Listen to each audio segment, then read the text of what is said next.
Aujourd'hui, on a la chance de vous réunir pour le Partnership Day, donc qui est une activité du Humanitarian OpenStreetMap Team Western Nord, donc, qui travaille au Sénégal depuis un an, donc pour faire la vulgarisation donc, de la cartographie collaborative OpenStreetMap.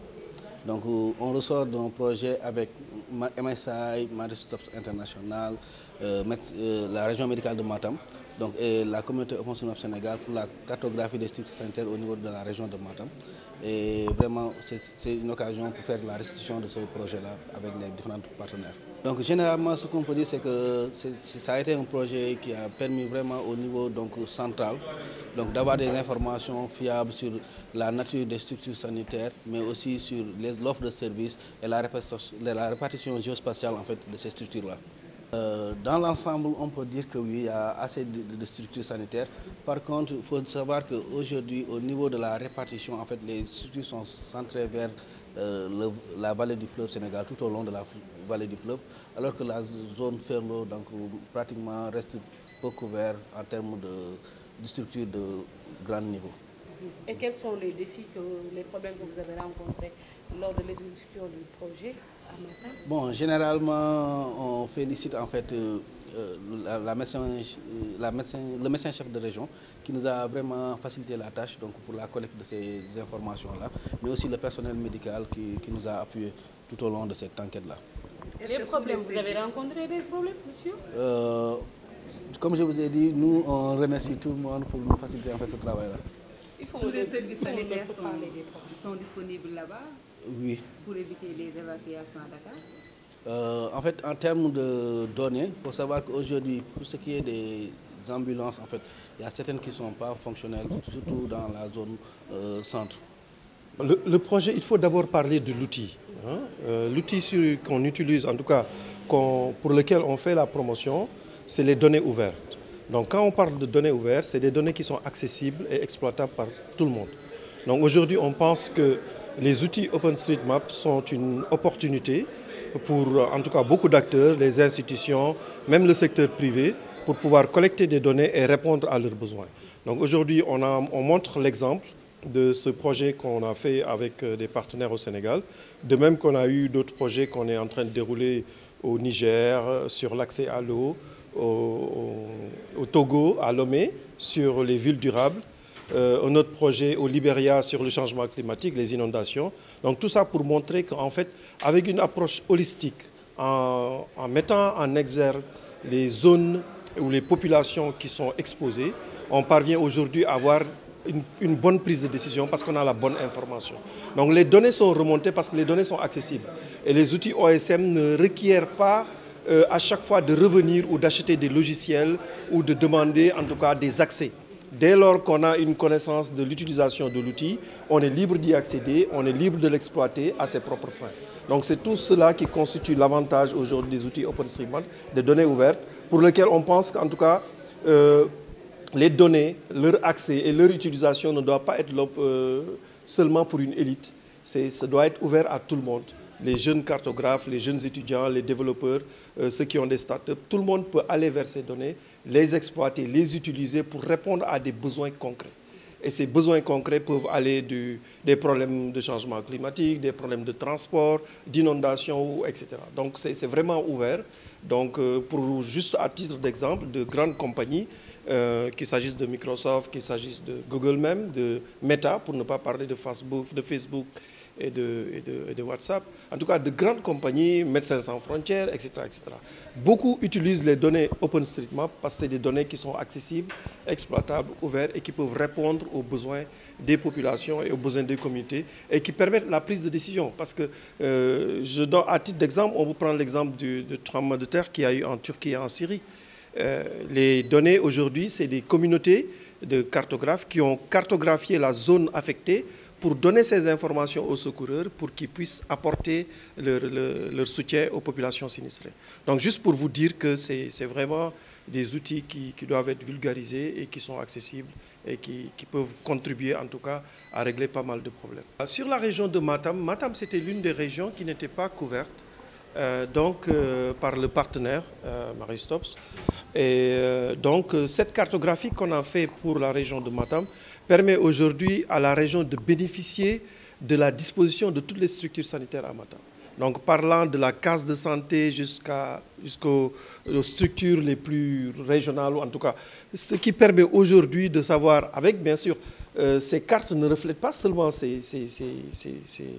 informations concernant les structures de santé, mais il faut ajouter les villages, il faut ajouter les routes, les pistes. Donc c'est vraiment toute la région qui est couverte, qui permet aujourd'hui d'avoir une vision et une compréhension de la dispersion de ces structures, des positions des différents villages, et pour voir comment les populations ont accès à ces structures. Est-ce qu'ils doivent faire des kilomètres pour accéder à ces structures? Quels services sont délivrés? Et cela permet aujourd'hui de faire une planification beaucoup plus ciblée et d'atteindre les résultats que s'est fixé l'État du Sénégal avec ses partenaires techniques, quelques Maristops et d'autres partenaires qui interviennent dans le secteur. Bon, les difficultés, je pense que là, il faut en tout cas tirer le chapeau à la communauté OSM. Parce que les difficultés, Matam est une très grande région, donc l'accès, aller d'une zone à une autre, d'une case à une autre, d'une case de santé à une autre, identifier les villages, tout ça, ce n'est pas un travail facile. Donc c'est vraiment beaucoup d'efforts qui ont été déployés avec l'équipe OSM, avec les équipes de Maristops, avec l'équipe du Hub de cartographie collaborative. Et c'est ce qui nous permet aujourd'hui d'avoir couvert en tout cas toute la région. Donc en termes de logistique, ce n'était pas facile, mais quand même, je pense que le travail a été fait et en tout cas, on est très heureux de pouvoir aujourd'hui mettre à la disposition des autorités toutes ces informations pour qu'elles puissent l'exploiter au bénéfice des populations qu'elles soutiennent. Du coup, en général, on ne veut pas s'expandre trop sur les coûts, parce que bon, les coûts humains, le budget, tout ça, c'est quand même assez important. Mais c'est des informations qu'on garde en général au sein des hubs et des partenaires. Juste pour dire que ce qui a été fait à Matam peut être répété sur d'autres régions et peut être en tout cas aussi toucher d'autres thématiques. Hein. Quand on pense aux problèmes d'inondation durant l'hivernage, il est possible de faire aujourd'hui la cartographie de ces inondations. Qu'il s'agisse en tout cas de tous les problèmes qui existent, parce que la cartographie collaborative est transversale. Donc il est aujourd'hui possible d'aborder toutes ces questions-là et d'avoir en tout cas une connaissance et une compréhension très claire des problématiques et de pouvoir se baser sur ces recommandations pour pouvoir décider où agir, comment agir pour avoir plus d'impact pour les populations. Maristops est une organisation internationale britannique œuvrant dans la santé de la reproduction et plus précisément dans la santé, dans la planification familiale. Et depuis 2011, nous travaillons avec le ministère de la Santé pour soutenir vraiment les efforts du gouvernement dans la lutte contre la mortalité maternelle et surtout relever le taux de prévalence contraceptive avec l'utilisation des services de planification familiale de haute qualité. Alors, depuis quelques temps, nous sommes en partenariat avec Hot OSM pour démarrer en fait une étude de cartographie dans la région de Matam, parce qu'avant ce partenariat, MSI couvrait 13 régions du Sénégal et depuis un certain temps, nous avons pris la décision d'assurer une couverture nationale et donc avant d'aller dans une zone et mettre en place des stratégies, nous avons besoin d'informations sur les données, s'assurer qu'on a vraiment toute la visibilité, toutes les informations nécessaires dans la prise de décision. Donc dans les activités même de tous les jours, nous utilisons les données pour informer nos stratégies. Et donc, c'est dans ce cadre-là que nous sommes en partenariat avec HOT pour qu'ils puissent prendre des informations clés dans la région de Matam. Et à partir de là, ça nous permettra vraiment de mieux voir quelle est la stratégie la mieux adaptée dans cette région, quelle est la stratégie la mieux adaptée pour cette cible, quelles sont les barrières d'accès aussi à la planification familiale. Et donc, ça nous permet vraiment de mieux couvrir les besoins non satisfaits et toujours dans cette optique de réduire la mortalité maternelle et infantile.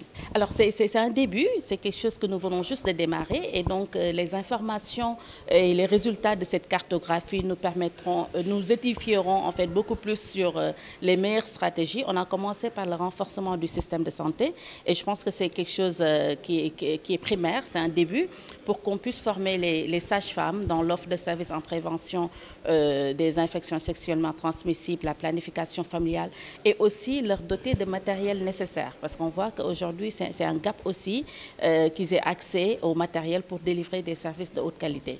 Donc nous avons commencé par là, en étroite collaboration avec la région médicale, qui nous facilite beaucoup le travail aussi dans tous les districts d'intervention. Et donc, c'est à partir de maintenant vraiment que la stratégie va réellement démarrer à Matam, parce que c'est maintenant que nous allons quand même avoir des données probantes et exactes qui nous permettront de mieux adapter nos stratégies dans la région médicale. Alors, c'est quelque chose qui est très, très bien accueilli et bien apprécié. Et nous avons eu le feu vert de Monsieur le gouverneur tout au début des interventions, parce que c'est un projet aussi qui a été présenté au niveau administratif. Et donc, c'est grâce à son feu vert et ce welcome que nous avons eu à Matam que nous avons vraiment démarré ce partenariat. Et donc, tout le monde sait l'utilisation des données, l'importance même des données. Et donc, c'est quelque chose qui est très bien apprécié dans la région médicale de Matam, dans la région même de Matam avec les autorités administratives, mais aussi au niveau national, c'est quelque chose vraiment qui est très bien apprécié. Et tout le monde attend avec impatience les données qui découleront de cette cartographie, comme je dis, qui nous permettront de mieux édifier nos stratégies. Et tout d'abord, je voudrais en tout cas remercier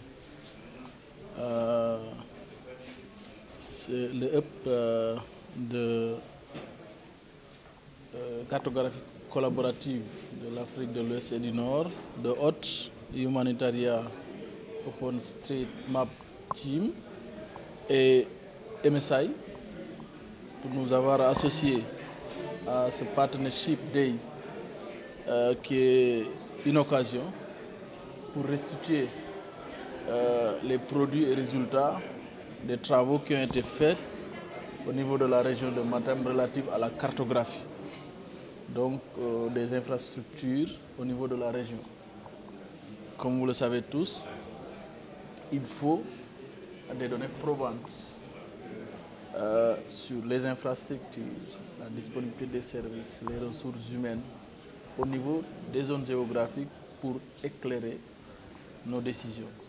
Donc c'est un exercice important qui va nous permettre d'avoir des données factuelles, des données probantes relatives aux structures sanitaires qui sont disponibles au niveau de la région et aussi les facteurs environnementaux qui sont en rapport avec ces services. Donc vraiment, c'est un produit, un outil qui va nous aider dans notre planification, dans la prise de décision pour la résolution des problèmes de santé au niveau de la région de Matam. Quels sont les défis à relever pour le virus sanitaire? Comme vous le savez, Matam est une grande zone avec deux zones assez différentes l'une de l'autre. Le Dandemayo, où les populations sont concentrées le long du fleuve et le long de la route nationale, où il y a quand même assez d'infrastructures, et la zone dite du Ferlo, où véritablement la densité de la population est très faible. Et ce qui fait que les infrastructures également à ce niveau ne sont pas importantes. Il se pose un réel problème d'accès géographique, mais en plus de l'accès géographique aussi, il y a un problème d'accès financier à ces structures sanitaires. Les populations parfois éprouvent des difficultés à accéder financièrement aux structures sanitaires, mais aussi et surtout le plus grand problème, c'est la disponibilité des ressources humaines de qualité. Donc c'est un défi. Il y a des gaps en ressources humaines avec les différentes catégories socio-professionnelles. Donc le défi, c'est faire en sorte qu'il y ait du personnel qualifié disponible, des infrastructures accessibles et une offre de services disponible, accessible géographiquement, financièrement à toute la communauté matamoise.